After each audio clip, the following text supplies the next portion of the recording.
Hey guys, you're tuning into the Outlander After Show. It's so good to see you. Yeah! You're tuning in to the destination for TV superfan discussion, AfterBuzz TV. And now, let the buzz begin. That was amazing. That was the best. Hello everyone! Welcome to the Outlander After Show on AfterBuzz TV. This is Season 3. Episode 5, Freedom and Whiskey. I'm Adrian Snow. You can follow me on Twitter and Instagram at Miss Adrian Snow, and these are my fellow co-hosts. I'm Emily Harlan. You can follow me on Twitter and Instagram at OMG, it's MLE. And I'm Rachel Goodman. You can follow me on Instagram or Twitter at Rach Goodman or Facebook at Rachel Ann Goodman. Yeah! Yeah! All right, yeah!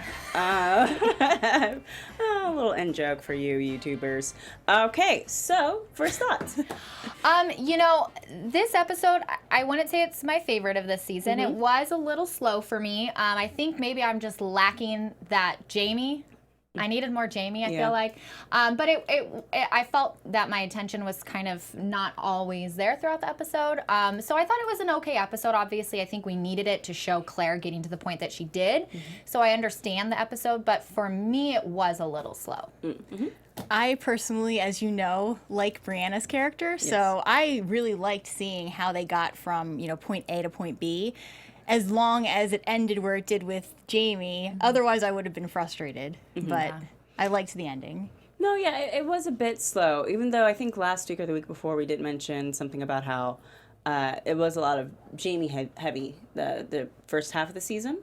And so even though it was supposed to be Claire's story. So while I was kind of frustrated, because I'm not a big fan of the Brianna character, I understood, like, okay, well, this is kind of, we're getting back to it being her story and her journey, and I appreciate that. But yes, the whole time I was like, and when can I see Jamie? Yeah. And why is this taking so long? And now she has information. What are you waiting for? You were going to do it a week ago.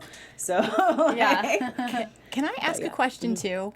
Why is it that Claire looks like she was aged more than him? I don't know. Yeah, I don't know why they did it like that. Because to me, with because she has the gray hair, she looks like, I don't know, they did her makeup differently, and Jamie just kind of looks like he did back in season 2. I don't know if Jamie's also supposed to be younger than Claire.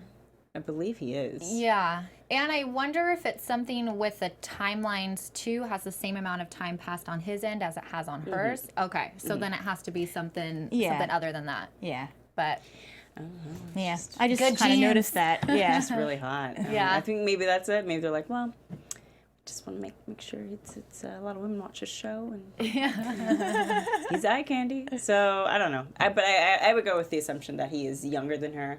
I would say by a decade or so. At least that's what I always imagined, that he was like in his 20s when she was in her 30s. Yeah, when, that's true. When she first came. So yeah, we start off the episode back with Claire, and she's kind of getting back into her life, and Brianna is flunking out of college for no reason other than that she's just not feeling it. I don't know. How did everyone feel about?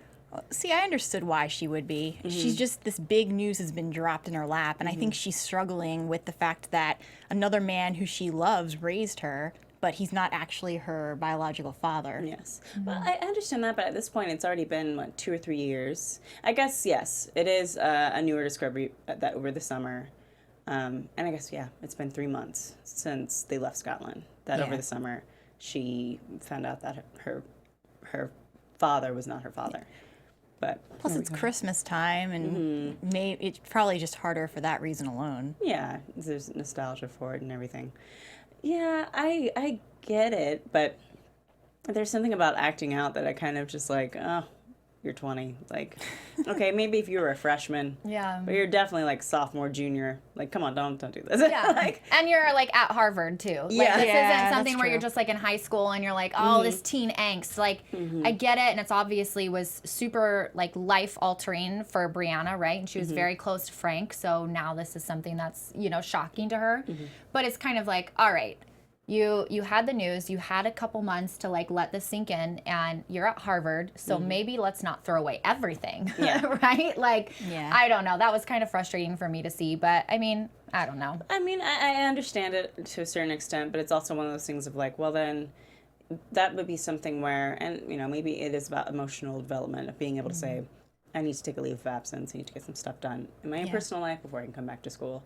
Yeah. But we also kind of know that this isn't the most emotionally developed family. So at least, as a collective, in terms of how they deal with talking about these things with each other. Yeah. Does that make sense? Yeah.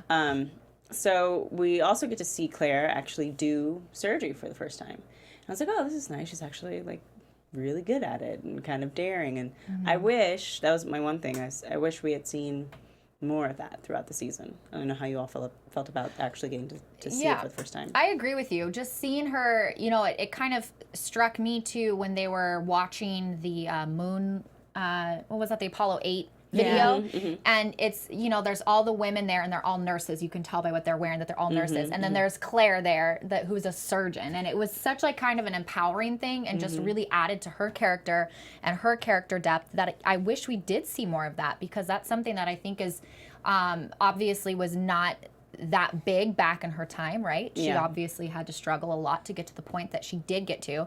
So I wish we did get to see more of that and see her in her element. And that's how she started, when she was in the war before she even met Jamie. So I wish we could have seen that side of her a little bit more.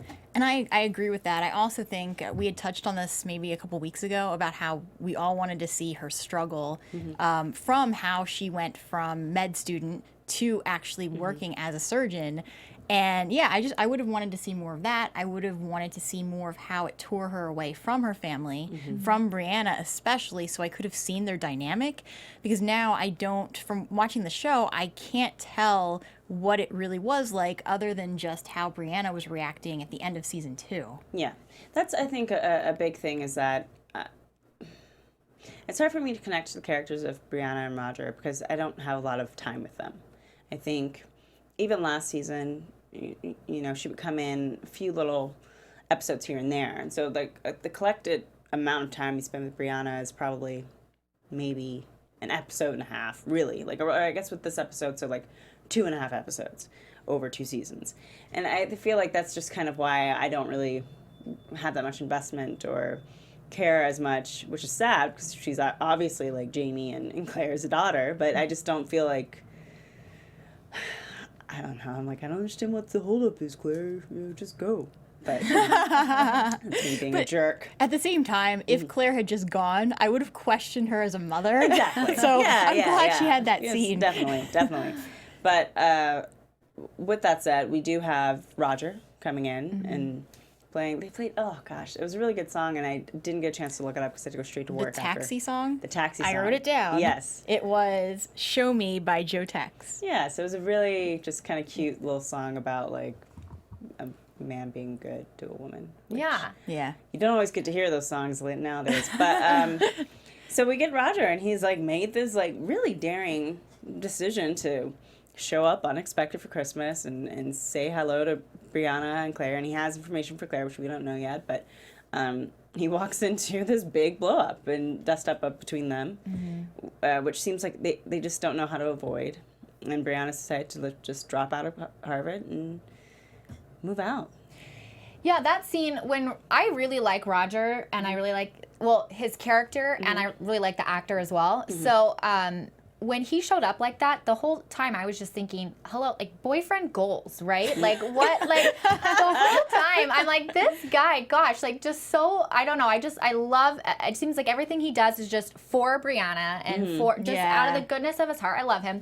But, and then when he walked in on that scene and then Brianna, left, I was like, come on. Yeah, I was annoyed with that too. I know, I'm like, I understand she's going through a lot right now, but this guy just flew from Scotland to just show up at your doorstep, just at least maybe hang out for a little bit, right, before you just leave. We'll hang out tomorrow. See ya. that kind of bothered me. I was like, come on, Brianna, come on. She's young.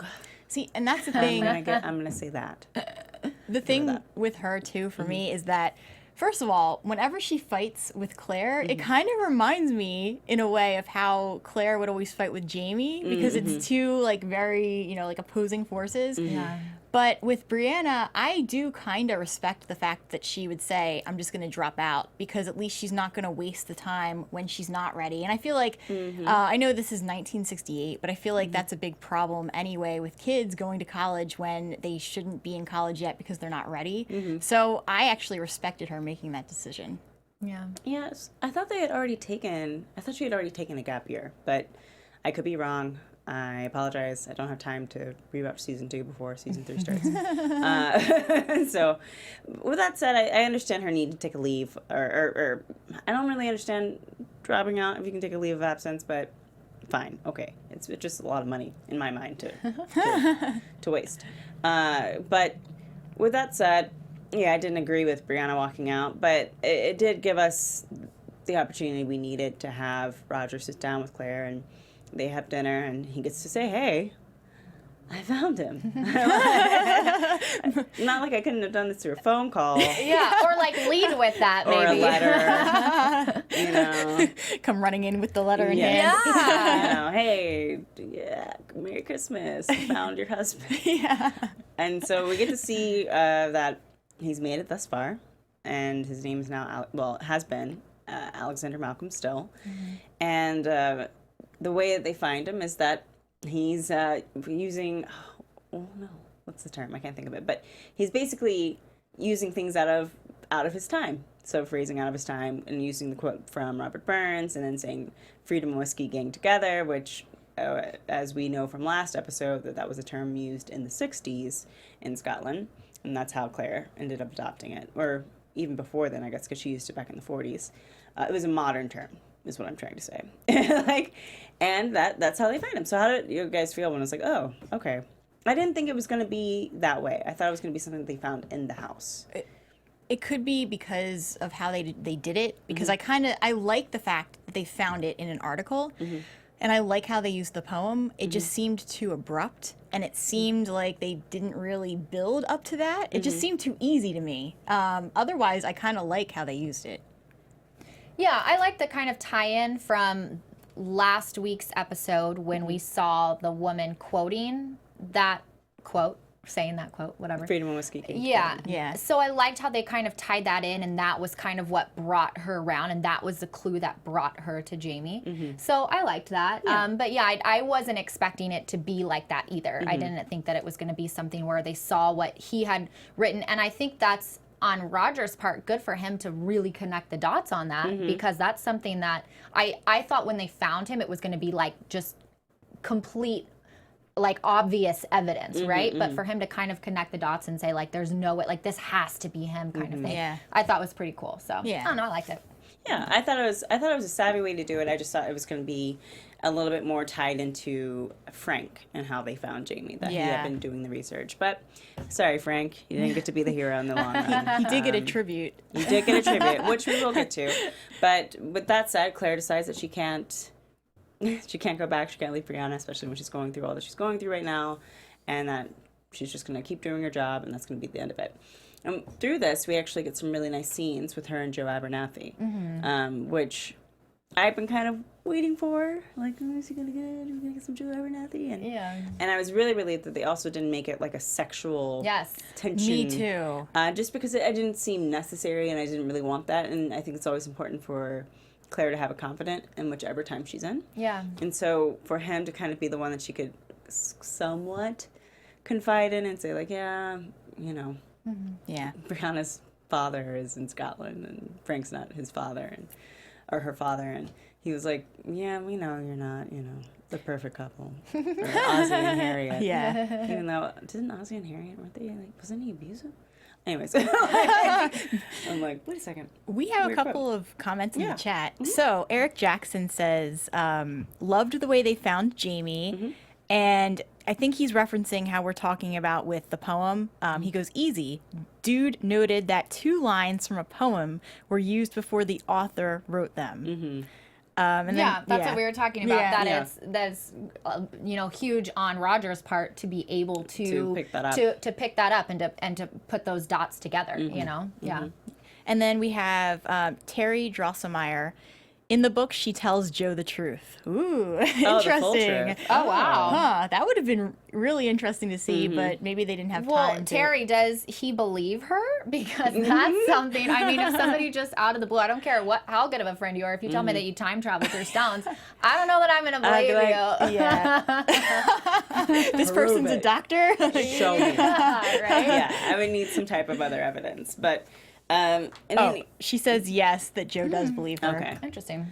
Yeah, you know, I think there's to a certain extent where you would finally be like, okay, I'm going to choose to believe you on this. Or if the details are so precise that I'd probably be like, well, yeah, it sounds like you've been there. Yeah, I do like going back to what we were saying, that they are just friends in this, because I was worried when they first met and they first kind of developed the relationship on the show, from what we can see.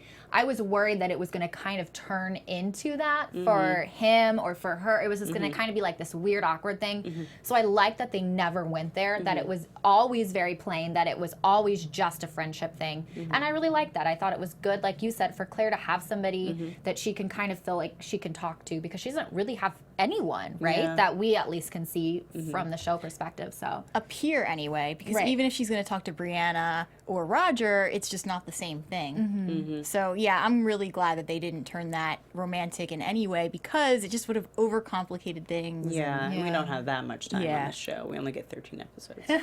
So come on, like let's keep that aspect short.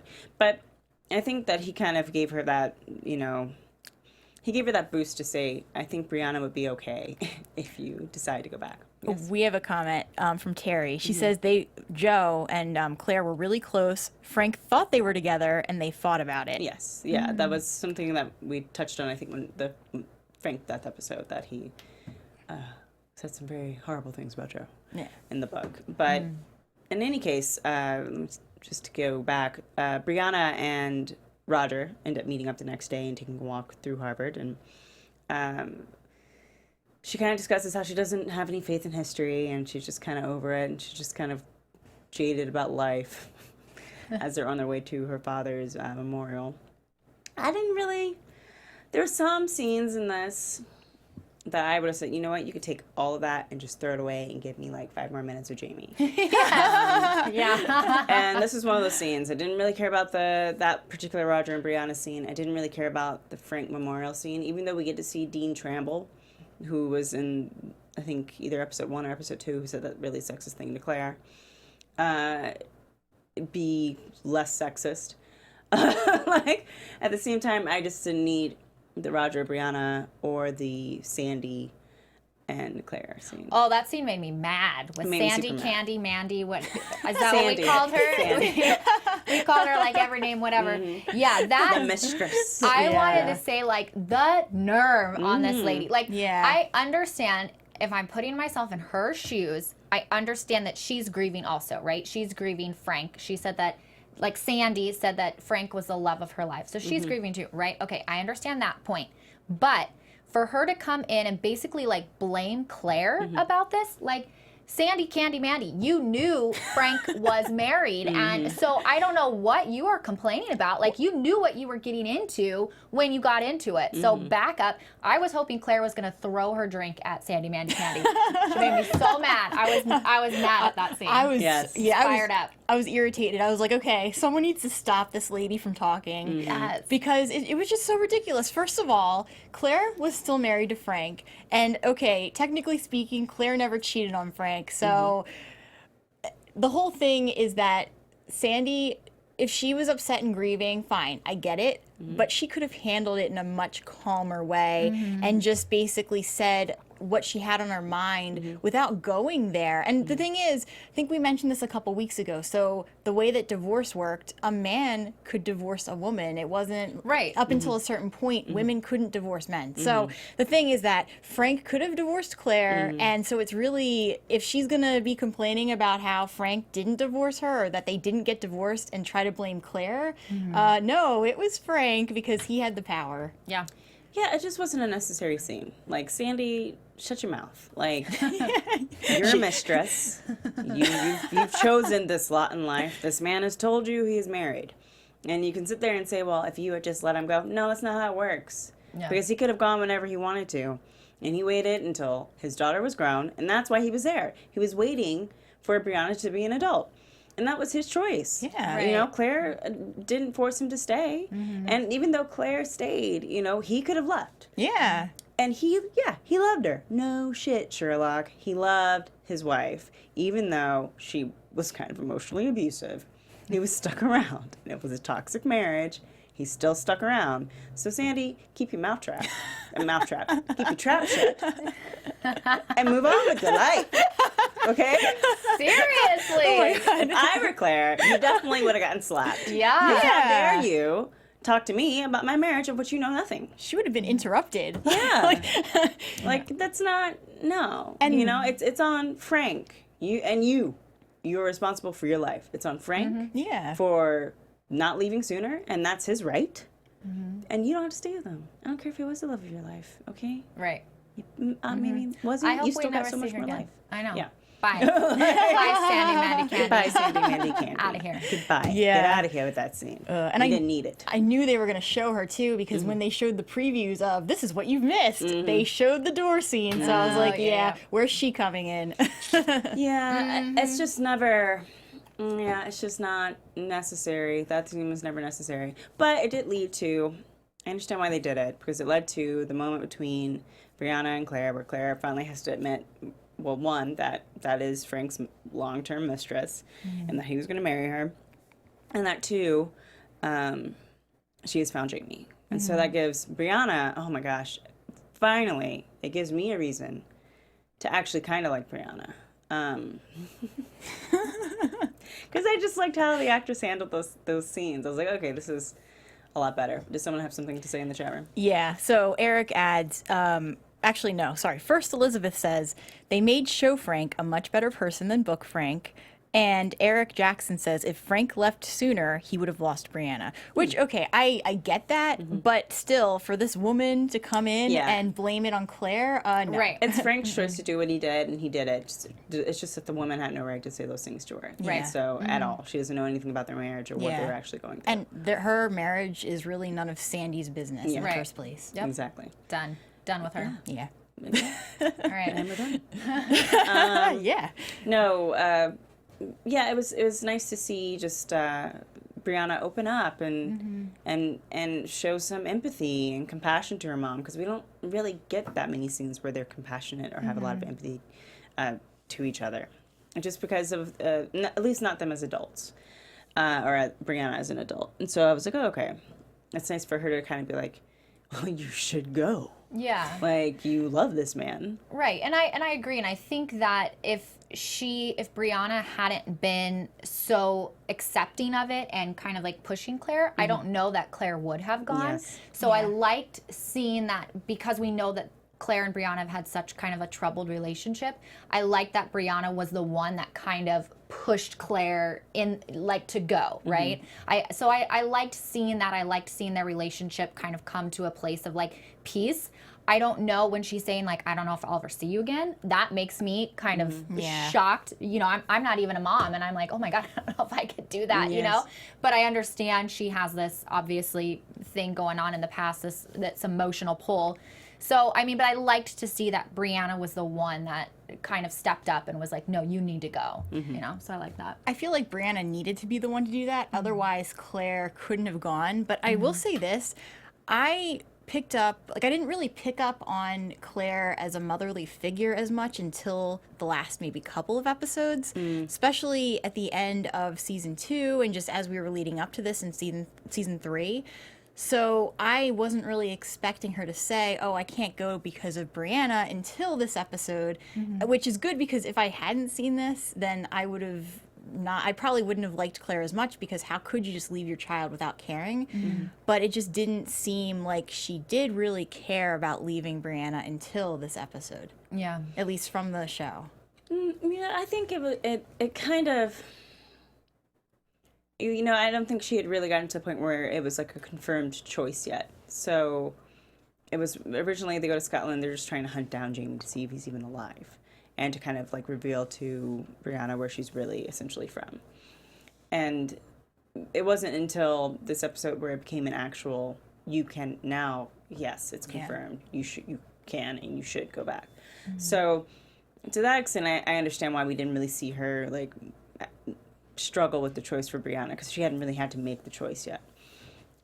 But with that said, I think, even the point of Brianna saying, or Claire having the fear of Jamie not remembering her, and I was like, what? I know. What are you talking about? How much did you go through with this man that you think in 20 years? It has been 20 years. No. That's a long... I mean, not that Jamie would, but I could see where Claire's coming from worrying about it. I could see the insecurities as a woman. Like, I could see the insecurities, definitely. like, oh my gosh, my hair, and she's like looking at her wrinkles, and from that aspect, like, I could understand that. But yeah, when she said, I don't know if he's even gonna remember me, I'm like, come on. Was married to you. Yes, is your husband. He was violently raped by a man to protect you. He had 2 children with you. He fought a war with you. He's not going to forget about you. He's not gonna forget about you. I kind of got what she meant by it, though. Yeah. Even if she didn't literally mean that he might forget her, maybe she was just worried that because it's been 20 years, he's lived this whole other life that she doesn't know. He's moved on, maybe. Yeah, maybe he has another wife, or maybe he just Yeah. has a whole other circumstance. Like, plus he went through the Battle of Culloden, and maybe she's worried that changed him because just because he could have been near death. He can become a different man, but if the fear is that he would forget about her or not love her anymore, I mean, I don't know. I never had any epic love, so I can't look back at my very short life and be like, you know what? That dude, Aaron, this is a fictional character, from when I was 5, he is like the love of my life. And if I ever ran into that kid as an adult, I mean, I'm sure he's very different. I'm like, no, I don't know. No. And that makes no sense because it's 5-year-old. But yeah, I think it makes total sense that he would, still hold a flame for Claire, and that it's kind of dumb to think that he wouldn't. His life may go on, and there might be things that we discover about his life that imply that, he has moved on, but that doesn't mean, it doesn't mean, like, she moved on too, but, if he walked through her door, if it were reverse, she'd be like, okay, bye, Frank. Bye. It's so great. I'll take the house, go be with Sandy, bye. So she doesn't need to worry about that. But I want to make sure I'm not jumping over anything, because it's been a long work day. We're moving on to the dinner scene. Yes, the dinner scene with Claire and Roger and Brianna. Okay. I was like, it was because this was not cut. I can't, it's harder to Right, remember. I know. Me too. I'm like, I didn't have my Jamie block and my Claire block. I know.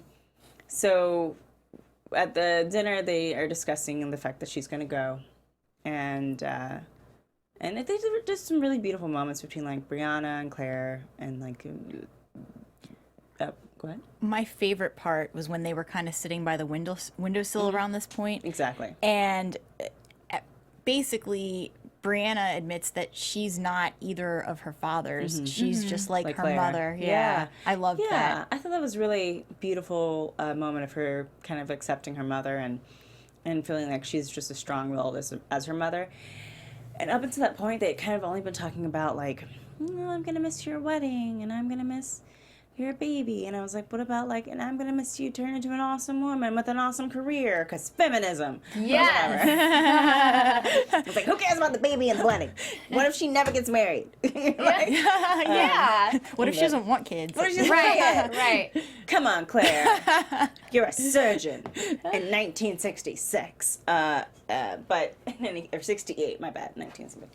But in any case, I think that just that having them bond. I wish we had just gotten more scenes like that. It was only because they were arguing all the time that it really made it hard for me to find empathy for Brianna, because I have years with Claire and I have episodes with Brianna. Right. So one thing that I realized, I don't know if we're going to get to it later, but the murder victim, the bones. Yeah. Oh, yes. I didn't know what to say of that. I was like, am I missing something from seasons past? I don't know what it is. I was trying to figure it out too, because first Claire guessed the bones were about 100 years old, or 150. 150. And he said And he you're said 50 shy. Which, yeah. So that's 200 years, which would be like around the time. Right. Yeah. And then her head. I don't know if anyone in the chat room knows like what that's a reference to, but it was just something that was so small that I couldn't really And they were figure it out. very specific. The bones were from the Caribbean. It was like a white female. her head was cut off with like not a sharp blade. Yeah, dull blade. Right. I know at first when they first saw Bones, for some reason my mind just went straight to like Galus, because she's the only other character Yeah. that we've kind of been introduced from that burned. time. But then she was burned, so that wouldn't make sense. So I don't know. Yeah, but it seemed like Claire knew, like just the music that was going on. I'm like, what is this about? And that I don't think we ever got any answers. Yeah, I don't know if maybe that's information that's coming to us later. Yeah, I have a guess, but it's based on... Sorry, go ahead. Well, Mrs. Zombie Mumby says, Joe said it was found in the Caribbean. And so something, I had kind of read some of the synopsises of the books, and I think, I could be wrong on this, but from what I remember, one of them does take place in the Caribbean, or like they go to the Americas. And so I'm wondering if that's what it's foreshadowing, is something that we're going to find out. Yeah, Melissa K is saying it will come in the book. Don't worry. Okay. So we're gonna I find figured out. it was something that was kind of like a foreshadowing. So that's just something, but we're running a little bit short on time. So let me go ahead and wrap it up. But so we get to like the gift giving, and Roger and Brianna are giving Claire these like going away gifts, and they find coins that she can use when she's back there, and a book on Scotland, and she's stolen penicillin and needles because nothing says you're a time traveler like bringing in things from the future that you definitely should not be having on you at that time. And she ends up deciding to make a dress that will fit all of her little trinkets. And Roger's like, oh, you're like Batman, like the utility belt.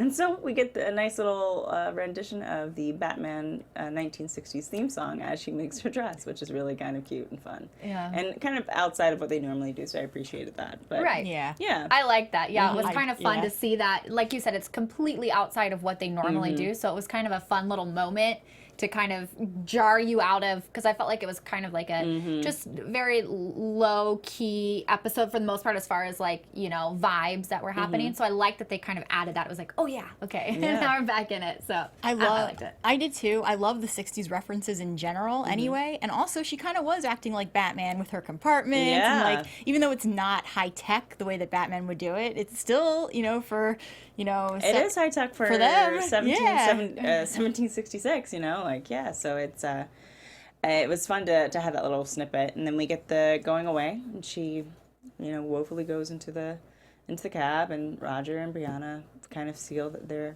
gonna try this love thing with a kiss. So I'm sure we'll get more of them. Cool.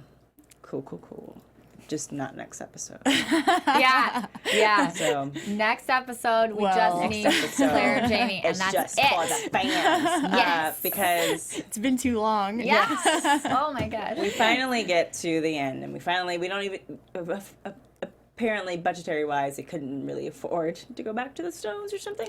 That's what they were saying, yeah. Yes, so they decided to go and just have it be like through the puddle that she Right. steps into the past. But she doesn't, it. you know what I mean, she goes through the stones, we just don't see it. Yeah. And we get were you gonna say something else? No, Or- just that that was brilliant the way they did that. And I watched at the very end when they were kind of talking about it with the director and the writer, and it was great that they, instead of showing the stones, because I feel like we've seen that so many times now, it was just better to just kind of Just get there. imply it and use we the don't need puddle. to see the whole travel from Scotland. We just get there. Yeah. So she goes all there and she sees his sign. And she walks in and he's not there. And then she hears his voice. And I was like, oh my God, get to it. They were showing every little thing. Yeah.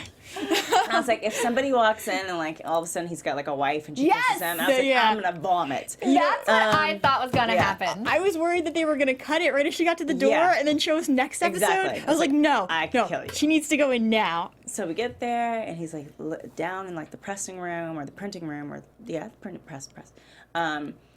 And he's like, is that you, so-and-so? I don't know who he said. Because I didn't care anymore. I just wanted them to get to it. Yes. And she's like, no. Geordie. It's me, Geordie. And he's like, it's me. I was like, yeah, sex. But that's in my head. But he turns around. I love this. And he looks at her. And then he just faints. It was amazing. It was the most, like, oh, that's how they're acting. Oh, okay. Oh, that's great. Like, at first I was kind of, Can I just comedic beat. Can I just say that his faint was really realistic? Yes. And that it couldn't have been better, and that I preferred it over him running up to her. Yeah. Yeah, I thought it was a perfect kind of like Jamie moment. You know, I thought it was a great way to kind of reintroduce the characters together. I thought that he was gonna have a wife and kids, and I thought she was gonna go up and see and then turn back around, and I was going to scream through my TV. But so I'm so happy that it happened the way that it happened, and I can't wait for next week. And the other thing is too, I love when they take when they kind of flip like what's typically seen as like maybe a female fainting, but instead make a male faint. And so I'm so happy that's the choice they made with this. Right. It was great to see just that reaction from him because he's been haunted by her for like 20 years. Like actually, like he thinks he's seeing her, but she's not there. So for that to happen, I was like, oh, that's perfect. So on that note, let's go ahead into predictions. There we go. So that's just not gonna happen. Sex. That's all I'm saying. Yeah. All right. Yeah, I know. That's basically all they showed for next episode, and it said it's extended, Yes. right? Yeah. So I am here for it. And if they try to throw anything else in there that's going to ruin, just give us one episode, please. Like, just one episode of happiness with Claire and Jamie. That's all. And then you could get back to all the trouble that they're going to have to go through. Just one. That's all I want. I'm thinking it's gonna be the wedding episode part 2. So it's just going to be all about them being in bed together. And I am totally happy with that. You can extend that for as long as you want. You can just give that to me. Just give it to me. Just give it to me. I know you're going to end it probably. My prediction is that it's going to end with his wife walking in. No. I just get that feeling. No. I need a full episode. I It's gonna need suck. a full episode of happiness, please. But yeah, it's going to be a full episode right into the very last No. minute. And that's going to be like, oh, gosh, darn it. All right. We have one more chat comment that I think is kind of important. Rosava Cardiel says, in the book, he faints when she touches him. Oh, That's Jamie. so sweet. All right, guys. So I think that wraps up this episode of the Outlander After Show on AfterBuzz. As always, please give us a rating and all that kind of stuff on iTunes, comment on YouTube. As always, this is a volunteer-based after show, so we're here because we are fans. Yes. And we come here just Yeah. for you. Nobody pays us to be here. As always, I'm Adrian Snow. You can follow me on Twitter and Instagram at Miss Adrian Snow. I'm Emily Harlan. You can follow me on Twitter and Instagram at OMG It's MLE. And I'm Rachel Goodman. You can follow me on Twitter or Instagram at Rach Goodman. Also, I'm part of the Ray Donovan panel on Tuesdays, and on Sunday nights, I host the Young and the Restless panel. All right, guys, that about wraps it up. Thank you so much, and we will see you next week. Stay sexy. Bye. From executive producers Maria Menounos, Kevin Undergaro, Phil Svitek, and the entire AfterBuzz TV staff, we would like to thank you for listening to the AfterBuzz TV network. To watch or listen to other after shows and post comments or questions, be sure to visit AfterBuzzTV.com. I'm Sir Richard Wentworth, and this has been a presentation of AfterBuzz TV. Buzz you later.